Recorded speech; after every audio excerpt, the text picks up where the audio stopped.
Bienvenidos a Esencias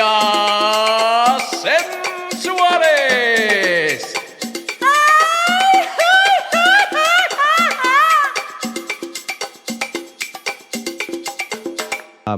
Okay, I'm ready. Welcome everyone to the 91st. Is it the 91st episode of Sensual Essences here? This is actually episode 92. Oh, I'm sorry. This is episode 92. Thanks. We're joined by my esteemed colleague, Dr. Howard. Hello. And, Dr. Howard, first of all, I have to apologize. There was a little bit of a scheduling mishap that does sometimes happen here on Sensual Essences. And we were scheduled, we kind of double booked the session, and I figured, well, you're such a great sport, and our other guest, Max Rueben. Max Rueben. The esteemed and renowned hip-hop producer. Hey, I ain't gonna lie, man. Oh, okay. Why would now? Excuse me. I don't think. Now, Mr. Rueben, are you going to be conducting the interview or? What? Oh man, son. Okay. Listen, look, you got it. Son, it's cool, man. Like you double book, man. Like I double book my shit all the time. Okay. Listen, now look, the numerology here. Now look, I just need to interrupt here, just to I have to give myself credit where credit is due here. You did not give me the proper Dr. introduction Howard. here. Dr. Howard, I mean, I feel like I couldn't really give you the introduction that you need. If you wouldn't mind just introducing yourself to our audience. Correct. All right. We're just so thrilled to have you on the show, Dr. Howard. Excuse me. Now, I do appreciate your time. I do appreciate being here. Now, Mr. Rueben, it's a pleasure. I'm very familiar with your work here. If I can just take 1 minute to introduce myself. My name is Professor Howard. I come from Tallahassee, Florida. I grew up at the tail end of World War II. I did fight I'm a veteran of the Vietnam War, and after the war, I dedicated myself completely to studying the mysteries of this great planet. And I have published several books on the topic, ranging from different topics such as Area 51, the Nazi wonder weapons, the death of Princess Diana, which is actually a Bilderberg conspiracy, various theories on Puma Punku and the ancient astronauts, the face on Mars, and currently I am researching the various crystal skulls that have been found in various parts of the world. And I've uncovered some pretty serious revelations that can just blow the scientific community apart. Basically what I'm saying is I've completely revolutionized the fields of science, psychology, telepathy, art. Did I mention science, mathematics? I've discovered quite a few theories that I think are just going to completely to put it mildly, I'm basically a revolutionary that is transforming our society. Oh, Dr. Howard, it's just so cool to be on with you, man. I heard about you, man. Well, have you read my books? I heard about you. So, well, I ain't never read any of those books, but we talk about the books, like me and my friends, we get together and we're gonna hang out and get lit or whatever, and try to do some producing. All right, now and, we're gonna get together and rap. Sometimes we get All right. I ain't gonna lie, like we get high. All right, now look, that's what we do, Okay, Mr. Rueben, listen. Like, we're gonna get high. Like we're gonna smoke some weed. We're gonna crack open some 40s. And we're gonna get high before we start working on the music. Okay. Look here, Mr. We're gonna be high, so that's the thing. So then we start talking about. All right, that Mr. shit. Rueben, could you just give me 1 second to speak here? Now, one of my personal philosophies that I've chosen to live by for the last 40 years is a position of radical honesty, and I have to say that I'm quite offended that you invited me onto this show and you're not even familiar with my material. Now, it's my pleasure to discuss some of my findings here. Professor Howard, I've read all your books, Professor Howard, and I would consider myself, you've almost been we've never spoke before, but I feel as though Now, if I could just speak for you here, now I have been told by a lot of my readers that after finishing my entire published works, that we do experience a psychokinetic connection. That it goes beyond time and space. I feel closer to you than I feel more connected to you than I do my own parents. I feel like you're a second father.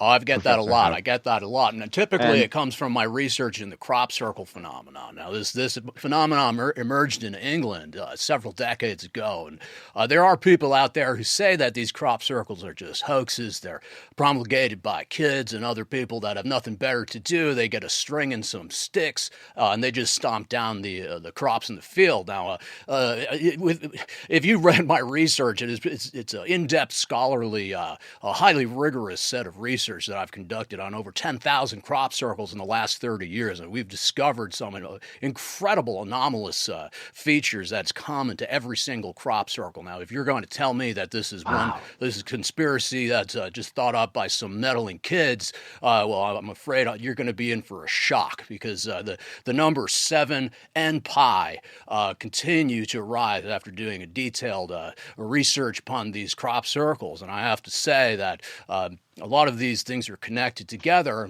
considering that the fact that the phantom time hypothesis has been proposed several times. And this idea that there are historical events that have actually never happened. Wow. Okay, you understand what I'm saying? If you trace it back to the buildings in Pumapunku, Peru. Now, I have done my second book was based off of my research into the monolithic structures at Pumapunku. We see that when I'm sorry, what was I saying?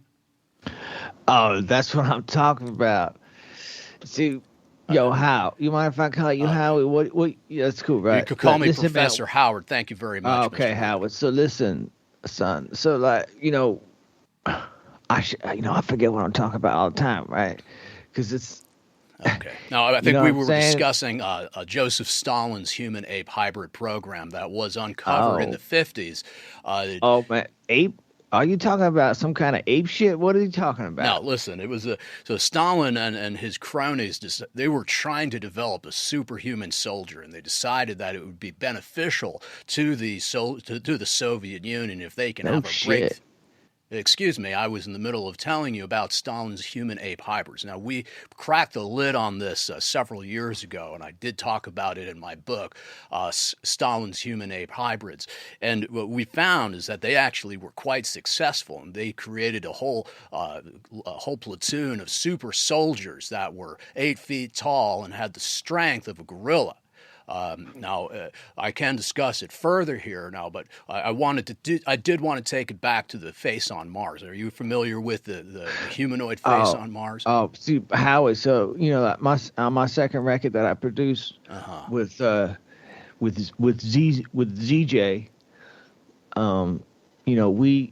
we had a whole side of the record was all about Planet of the Apes. Son, so that's like right up my alley. You know what I'm saying? Like that movie Planet of the Apes, man. We used to watch that thing on repeat, man. Okay. We had our VHS cassette, and we wore out three VHS.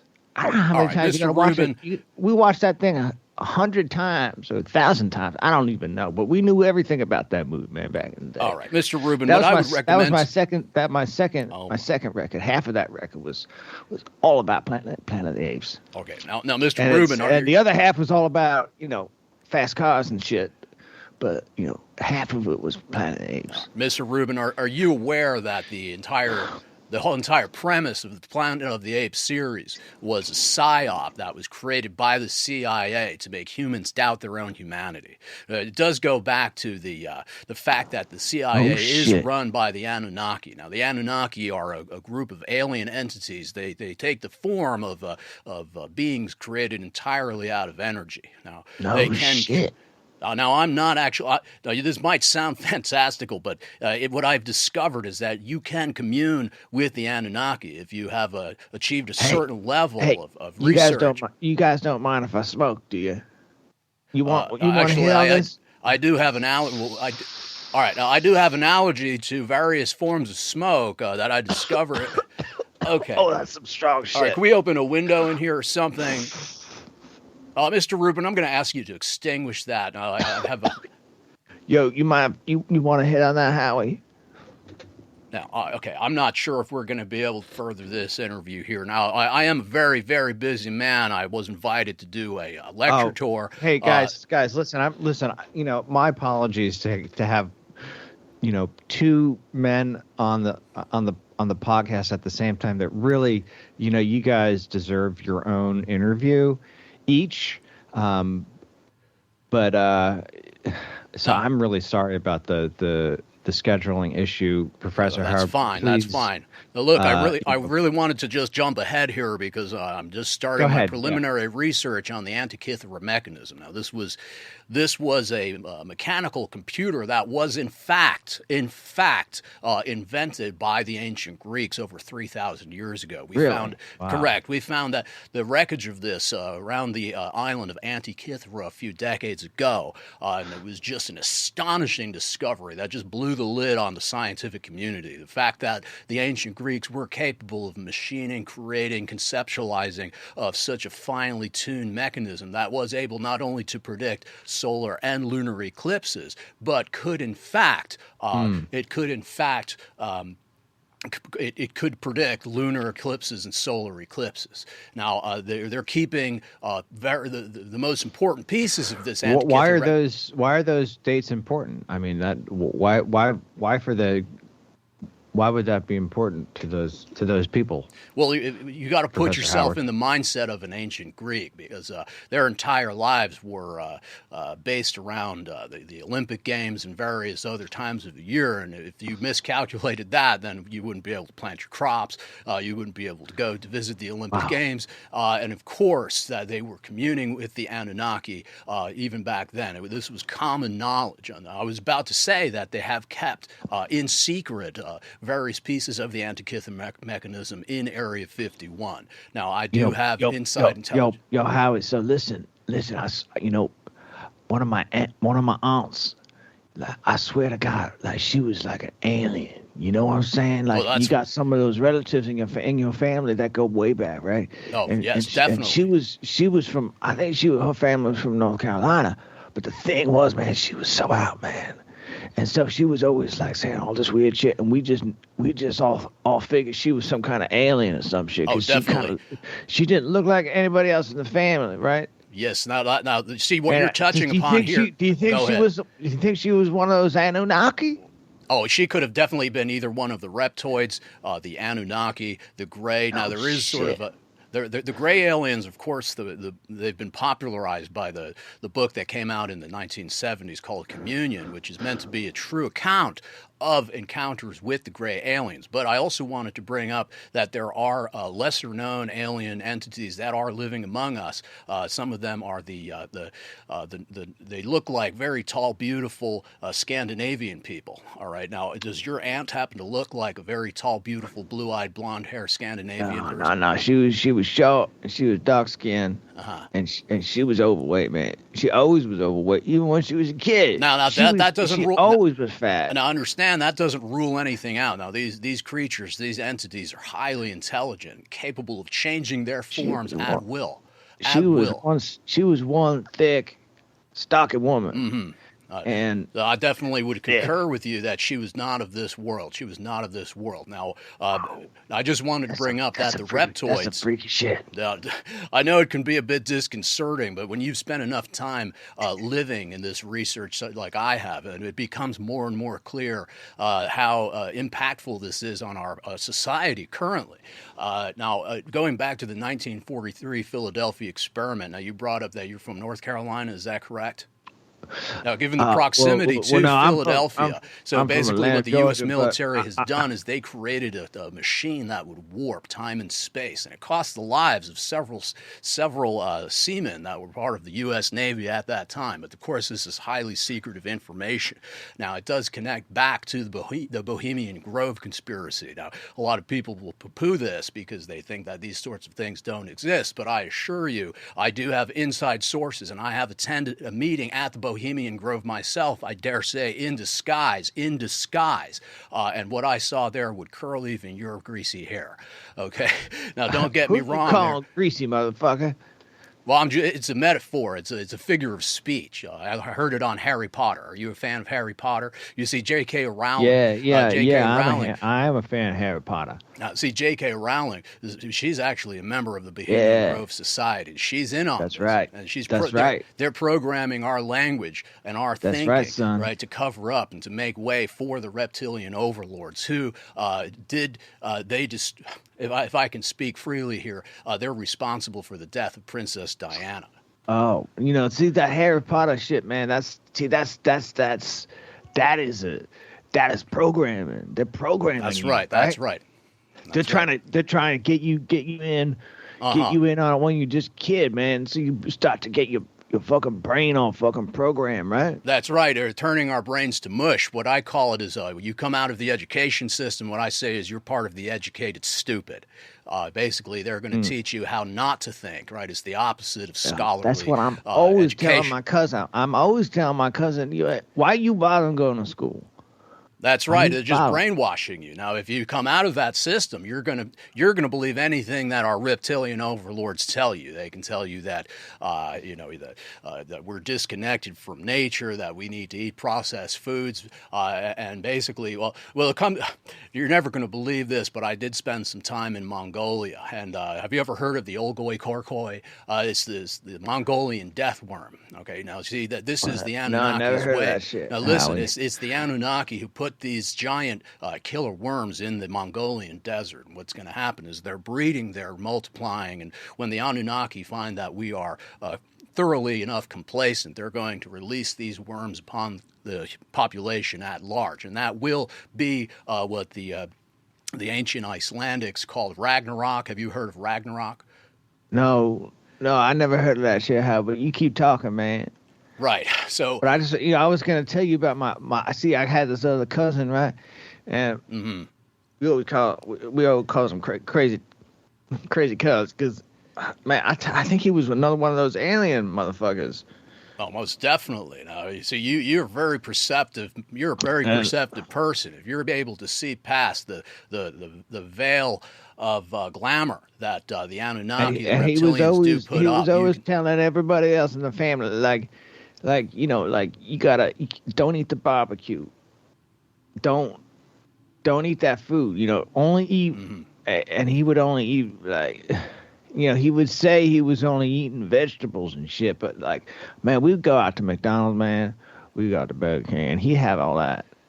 So that didn't make any sense as a thing, because he would just he would always be preaching all this stuff, and then he would you see him eating bacon, he would eat he would eat pork. Now, look, I hate to interrupt you. It's very fascinating what you're saying. I just want to make an inquiry crazy, here. Now, crazy listen, man. We'd always call him crazy cuz, Okay.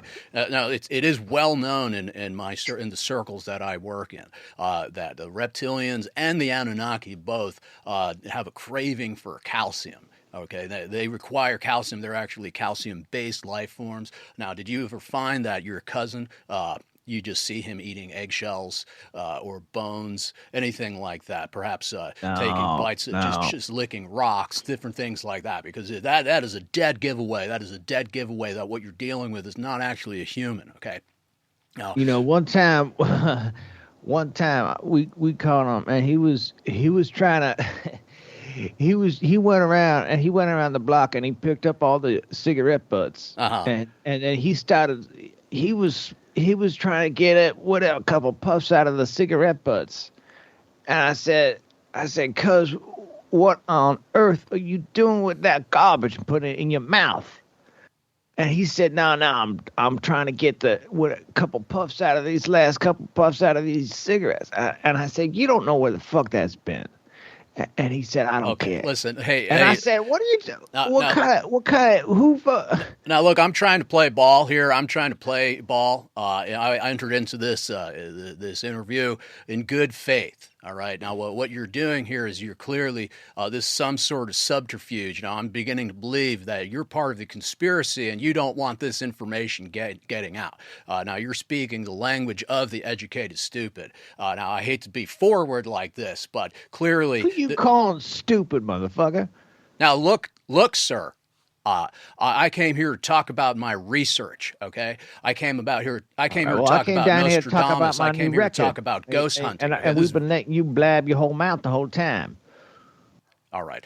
Now, are you going to reveal? Now, I feel like I'm going to have to confront you, sir. Now, what are you? Are you a gray alien? Are you an Anunnaki? Are you a reptilian? I get the sense that you're definitely not a fellow human being here, and that you're trying to subvert my research getting out here. Now, this angers me greatly. I feel like I owe it to humanity to confront you, sir. Have you been involved in what the U.S. government is doing at Area 51? Are you part of the Bilderbergs and Rothschild's conspiracy? Tell me, sir, what are your crimes against humanity? Oh man, you all aggravated and shit, man. That's what All right. You just got to keep your pants on, son. All right. Now, look, you just keep talking and you're going to expose yourself. Okay. And I want to be here when that happens because I want to, the humanity deserves. Okay. We have the right to know what's actually going on here. Okay. We have the right to know. All right. Now, I part of me wants to take out one of my crystal skulls. See, all you white people always thinking that. You always think you got the right. Yeah. You know what? You ain't got no rights. When you grow up and you don't got any money, you realize you ain't got no rights. Now, the only reason you would have grown up without money is because the reptoids, the reptilian aliens, are trying to keep us down. All right. Now, we have a right to happiness, a right to achieve a level of consciousness that has been spelled out in the Akashic Record. Are you in touch with the Akashic Record? I don't think so, because that is the legacy of humanity, and the reptilians cannot even access that. Now, research I was doing 10 years ago, it clearly showed that the reptilians, they are jealous of humanity's legacy here. The Akashic Record, basically the memories of every single human who's ever lived on this planet. We're able to tap into that at a genetic level. And of course, because the reptilians do not share the same DNA as us, they are lacking, and they cannot get in touch with this gift given by the divine. All right. Now, clearly, you are lacking something, sir, and I am offended that I'm here with Professor Howard. I just wanted to say, I've read all of your books, and I've always been such a huge fan. And, it's just what a pleasure to finally have you on the show. Thank you. I apologize to you, Mr. Rueben, that we had this little bit of a scheduling mishap. But Professor Howard, we really want to spotlight, the work that you've been doing, the incredible work. I agree. The fearless, compassionate work that's so hard to do in the face of all of the I would say it's just oversight and adversity at every turn. Adversity at every turn. The mind control by the alien cyborg creatures. Okay, now look. Now I take issue with that, because cyborgs, that is actually an invention of the human race. All right. Now, the Anunnaki, the reptoids, and the Greys have not been able to achieve the same competency that we have with our cyborg technologies. Now, if you're trying to say that you see some sort of connection between cyborgs and the alien entities that I'm describing, I'd have to say that you're shamefully wrong. Shamefully wrong. Really? Wow. Correct. No, it is the human race who has invented it. Part of the reason, aside from the Akashic Record, part of the reason that they're here is because they knew that we were capable of achieving such high technologies with machines. Now, where we're lacking in our spirituality, the Anunnaki and the reptoids and the Greys, they more than make up for it. And they came here not only to get in touch and access the Akashic Record, but they wanted to take part and even steal some of our mechanical. They wanted to take our ability to create machines. Hey, listen. I don't want to hear anything from this man, whoever he is. What even are you? Listen. I don't want to hear another word from this guy. I don't want to get in some kind of argument here on the podcast with y'all. So listen, I'm just gonna be on my phone here. My cousin's gonna come pick me up in a few minutes. Is that all right? Because I got another thing I got to get to. Get that phone out of that man's hand. Get that? He's trying to call forth Professor Howard, just let him go, okay? He's Mr. Rueben. Just let Mr. Rueben talk or text or whatever he's doing. You'll be sorry. You'll be sorry. Okay, you'll be sorry when you go to leave the studio and there's 10 8-foot tall Scandinavian-looking people just ready to take you away into their saucer and take you to Zeta Reticuli to probe your anus. I don't mean that. I don't mean that in a metaphorical sense. I mean literally, they are going to take you to a distant galaxy and probe your rectum to discover what they can about you, good or bad. Professor Howard, you mark my words, okay? You mark my words. You see, Professor Howard, your problem is you just crazy. That's the thing. You know, okay. I grew up. I'm used to this. I'm used to this. Go ahead. My cousin was just like you, man. He had all this rocks in his head, man. Yeah. But it's cool. It's cool. You know, you guys talk. I got my cousin come pick me up. All right. Look, I'm used to this sort of critique. Professor Howard, I'm so sorry about that. Oh, that's fine. I'm used to this sort of criticism. It just rolls off my back like water off a duck. But I do have to say that what you're witnessing is the product of our education system here at work. Clearly, this is either some sort of alien entity or such a brainwashed individual that he's incapable of any sort of rational thought. All right. Now, if I could return to the topic of Nazi wonder weapons. All right. So, Howard. Yes, Professor Howard, please tell us about the wonder weapons, the Nazi wonder weapons. Nearing the end of World War II, it was clear that the Nazis were getting desperate, and they put their best minds to work to invent all sorts of different types of weapons, including heat rays, laser guns, X-ray generating weapons that can literally tear the flesh off of the human body. Just imagine how it would be if you stood in a sandblasting machine at full force, and all of your skin, your muscles, every tissue on your body would simply be wiped off of your skeleton, simply like you might wipe off a handprint from a window. And they got dangerously close to developing this, and it has come forward to me. So one of my colleagues did find in Munich a treasure trove of notes and photographs that were remains from the end of World War II. Now, it does tie back into the phantom time hypothesis, and in fact, World War II never actually happened. All right, now This is a memory that was planted into our collective unconscious, and those people who said that they fought in World War II are actually plants by the gray aliens specifically. Now, they're warmongers. They're here to disrupt society. They're sowers of discord. It's a very dangerous race of alien entities. And I just wanted to mention that we've discovered several out-of-place artifacts in the Arizona desert, including something that does look like a spark plug and a door handle from a refrigerator. But in fact, we carbon dated these going back 200,000 years, proving without a doubt, without any sort of shadow of a doubt, that there has been an ancient civilization here on planet Earth going back at least 500,000 years, if not longer. Okay. Now, I'm sorry. I spelled all of this out. I spelled all of this out clearly, decisively in my 10th book. Listen, y'all. It's been beautiful. And my cousin just texted me. He's outside, right. So I can say, Howard, you the man. It's been a pleasure. All right, look, I'm going to just hide under the desk here. I do not want to be discovered by the filth that is your lineage of listen, entities. You guys want me back on the podcast? All right, I'm going under the desk. Please do not try to find the schedule isn't fucked up. We just got to make sure the schedule isn't fucked up. So listen, anyway. I'll come back on next time, man. All right, that's it. I'm going under my desk right now.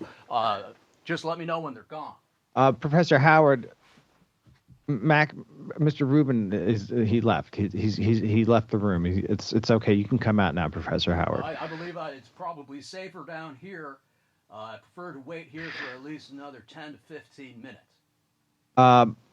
Well, Professor Howard, if maybe we should just wrap up the show here. Now, I haven't had a chance yet to promote my latest book, exposing Princess Diana's murder. conspiracy of the Anunnaki and the Greys. But if you could just bear with me for 15 minutes until the entities leave the vicinity. Yeah, Mr. Rueben, he left already. He left. Can you look out the window and make sure that they're actually gone?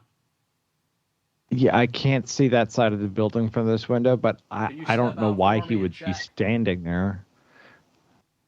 I think he left, Professor Howard. You take full legal responsibility to anything that might be detrimental to my health should I come back out from under the table? Well, I mean, we just really need to wrap up the interview at this point. But if you just want to stay under the desk, I mean, I can wrap things up. I just wanted to thank Professor Howard, and well, it's been a pleasure being here. It's been wonderful having him on, and of course, producer Max Rueben. I wish we would have heard a little more from him and about his new record that he's promoting. Hang on, now just wait a second. Are you trying to promote that garbage? Are you trying to promote that garbage to humanity? Now, I take great offense to that. Do not listen to Mr. Ruben's records. It is brain poison. It will kill you. It will actually kill you. Oh, Professor Howard, you can't be serious. I am serious. I came out from under the desk. Well, I just wanted to say big thanks to Max Rueben and to Professor Howard for agreeing to do the interview together today on Sensual Essences. Now, if you wanted to hear my lectures and you're in the Boise area, I will be attending the community college lecture circuit around the Boise area starting tomorrow.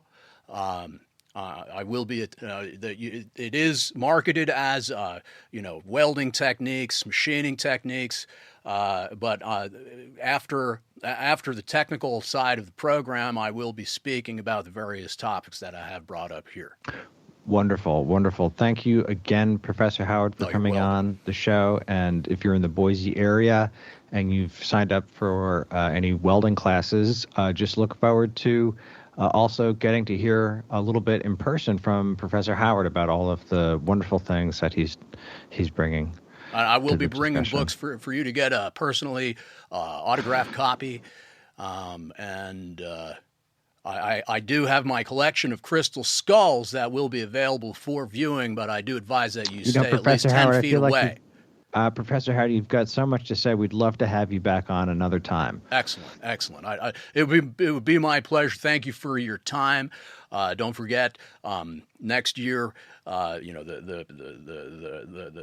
book about Princess Diana and the conspiracy. She was set to expose everything that I'm talking about here. Now, it would have been incredible. It would have been incredible for such a high-profile individual like Princess Diana to make such statements. Unfortunately, she was murdered by the Anunnaki and the Greys. I do detail that extensively. It's groundbreaking work. That's all the time we've got today. So Thanks again for listening on Sensual Essences. Take care.